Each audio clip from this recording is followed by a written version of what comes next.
दोस्तों, अगर आप लोग पानी फ़िल्टर से ला रहे हैं और फ़िल्टर से लाने के बावजूद उसकी पीएच 7 से ज़्यादा है या पीने में कड़वा है, अभी ये हमारे घर में ये फ़िल्टर का पानी है लेकिन इसकी जो पीएच है वो 7 से काफ़ी ज़्यादा है, ऑलमोस्ट 8 और 9 तक इसकी पीएच है। तो इस तरह का पानी सेहत के लिए ठीक होता है, मतलब इसका नुकसान कोई नहीं है। पीएच ज़्यादा इसलिए होती है क्योंकि इसमें काफ़ी सारे जो मिनरल्स होते हैं इसमें डिज़ोल्व होते हैं, या वाटर को जब प्योरीफाई किया जाता है तो उसमें जो मिनरल्स ऐड होते हैं उसकी वजह से इसकी पीएच 7 से ज़्यादा हो जाती है। तो इसमें कोई घबराने वाली बात नहीं है। आपके पास पानी कड़वा फील होगा और उस कड़वाहट को ख़त्म करने का तरीका ये है कि आप पानी में लीमू के कुछ ड्रॉप्स डाल लें।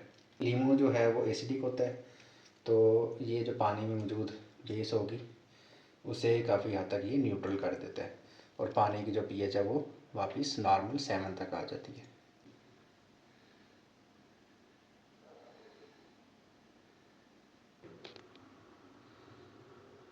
तो ये 7 और 8 के दरमियान इसकी पीएच आ गई है।